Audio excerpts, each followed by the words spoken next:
Hello and welcome to this Writing Center video on comma use. My name is Kala Hirtle and I'm going to talk to you about commas. So commas have a number of purposes and I'm going to break down 10 of them.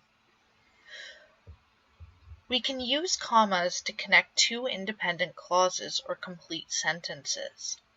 If we choose to use a comma to connect independent clauses, we need to include a coordinating conjunction, one of the fanboys, for, and, nor, but, or, yet. So that is a small connecting word that we can place after a comma to connect those two independent clauses. If we do not include the coordinating conjunction, then we end up with a comma splice. And I suggest you watch our video on comma splices and run-on sentences for how to correct these errors.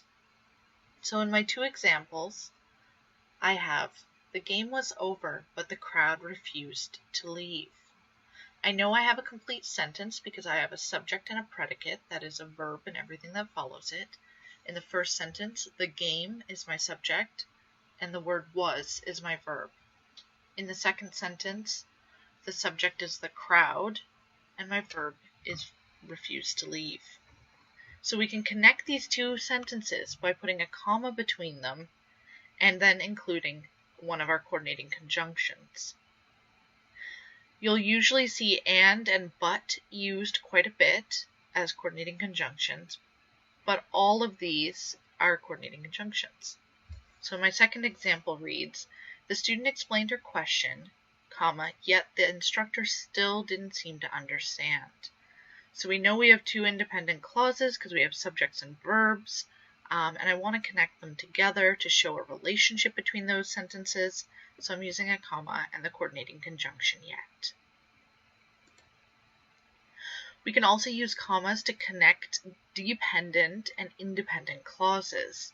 So when we have dependent clauses that begin with words like after, although, as, because, if, since, when, and while, these are sometimes called subordinator words. We know that we want to connect that to an independent clause, and we can use a comma between the two. So I'd say, while I was eating, comma, the cat scratched at the door. I know this is a dependent clause because it doesn't make sense on its own. While I was eating. The reason it doesn't make sense on its own is because of this word, while. I have a complete sentence if I get rid of while. I was eating. But then we wouldn't be able to connect them with a comma. We'd have to add a coordinating conjunction in. So instead, I add the subordinator, while, and then I have a comma connecting that dependent clause to my independent clause. Similarly, if you say, if you are feeling ill, comma, you should call 811. The word if creates a subordinated or dependent clause, so then we need a comma. This is what we do if we start a sentence with the word if. Owl Purdue notes that if you flip this sentence and you say you should call 811 if you are feeling ill, you do not need the comma between the two. But if you start a clause with if, since, when, while, any of these words, we want a comma after that dependent clause in order to connect it to the independent clause. We also use commas after introductory clauses, phrases, or words. Introductory phrases, and if you know your parts of speech, you may know these very specific terms, participle and infinitive phrases, absolute phrases, non-essential positive phrases, and long prepositional phrases. These come at the beginning of a sentence. Usually they add additional information, but do not change the meaning of the sentence. So in the first case, if we don't read the part that is underlined, we have a sentence. He left the room. We have a subject and a verb, subject and a predicate. The introductory clause reads, having finished the test, comma, he left the room. In our second example, we have yes, comma, the package should arrive tomorrow morning. These are introductory clauses. In this case, this is a word, introductory word. One use of commas that really trips students up is non-restrictive versus restrictive clauses. And I'm going to go through each of them. Sometimes they're called essential and non-essential clauses. So how do we determine if a sentence element is essential? Well, can we read the sentence without that part? So if we look at my first example, that Tuesday, comma, which happened to be my birthday, comma, is the only day I am available to meet. If I read the sentence without the part that's underlined, does it still make sense? That Tuesday is the only day I am available to meet. Yes. Do we need to know that it is that person's birthday? No. Does it interrupt the flow of a sentence? That Tuesday, which happens to be my birthday, is the only day I'm available to meet. It acts as an aside. And can you move it to another position in the sentence? In this case, no, but we could in the second case. I appreciate your hard work. In this case, however, you seem to have overexerted yourself. We could move the word however to the beginning of the sentence. However, in this case, you seem to have exerted yourself. We can also use non-restrictive clauses to introduce information about a noun. Tom, the captain of the team, was injured in the game. So keep these things in mind. If the sentence still makes sense without that clause set off with commas on either side, then you know that it's a non-restrictive clause. However, sentences that get broken and have additional information that begins with the word that, or a relative clause, are always essential. If I look at the first example, the book that I borrowed from you is excellent. Can I read the book is excellent? Sure, but it's not very specific. We need that relative clause. The book that I borrowed from you is excellent. Similarly, if we are following mental action and we have a verb expressing that mental action, she believes is a verb, we need that clause, or else it just reads she believes. If you are still a bit confused about this, I point you towards our video on restrictive versus non-restrictive clauses. One of the most common uses of commas that you may be familiar with is in lists or series. So when you have a list of items, you use commas to separate them unless you have lists within lists.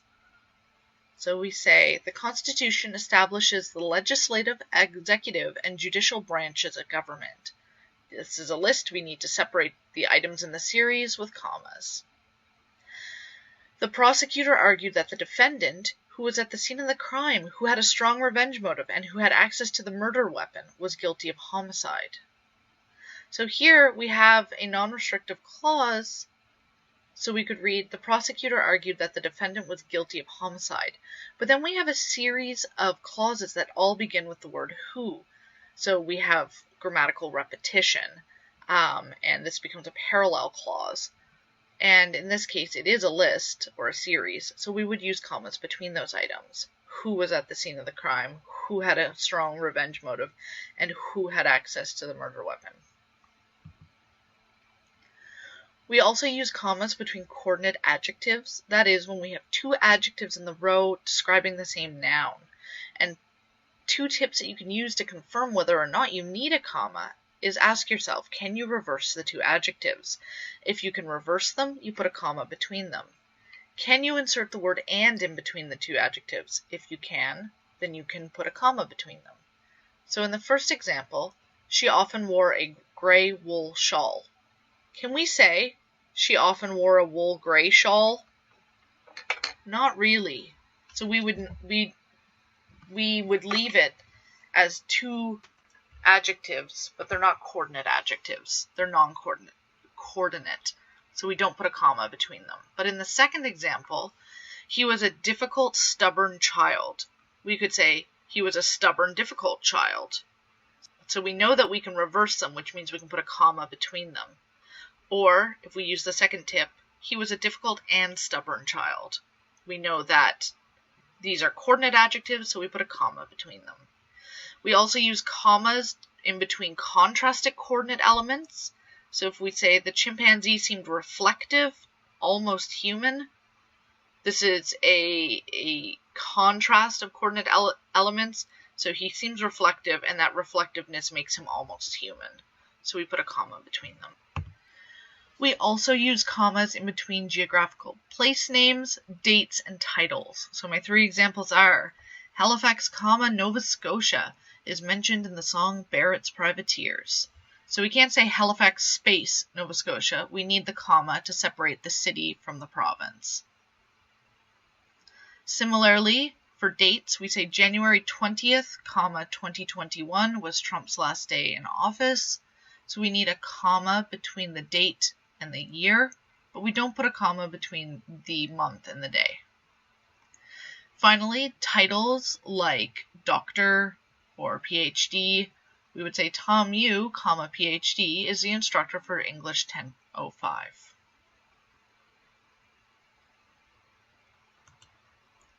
We also use commas to integrate quotations or signal a shift between the main discourse and a quotation. So if we're writing about literature, we write in present tense in MLA. So we'd say, John says, I'll see you tomorrow. So we have our dependent clause, this is our main discourse, this is our prose, and then we have our quotation. So we can put a comma between them. This only works if this is a dependent clause. If it is an independent clause, we want to change the comma into a colon. For more on this, take a look at our integrating quotations video. In the second example, we have an introductory clause and a clause that signals a shift between our sentence and a quotation. So it reads, in 1848, Marx wrote, workers of the world unite. So the sentence is, Marx wrote, workers of the world unite. We have that introductory information in 1848. And then we have the comma separating our prose, all of this is written by us, and then our quotation with a comma. We may sometimes use commas to avoid confusion. So in this sentence, to George, Harrison had been a sort of idol. So this is clarifying to avoid confusion. It's emphasizing a pause. The reason we need a comma here is George Harrison was a member of the Beatles, and the two names side by side may be taken to be one person's name, first name and last name. In order to show that to one person, this other person has become a sort of idol, we need a comma between the two names. So to George, Harrison had become sort of an idol. The last thing I want to mention is we never put commas between subjects and verbs. An 18-year-old in California, is now considered an adult. This is incorrect because if we think about it as an introductory clause or as a non-restrictive clause, we can't read is now considered an adult. That's a sentence fragment. We need that subject and verb in order to create a sentence. So we do not want a comma separating our subject, 18-year-old, and verb now. If you have more questions about comma use, feel free to email me at kayla.hirtle@dal.ca. You can also make an appointment at the Writing Center. I am more than happy to help you with that as well. Have a lovely day.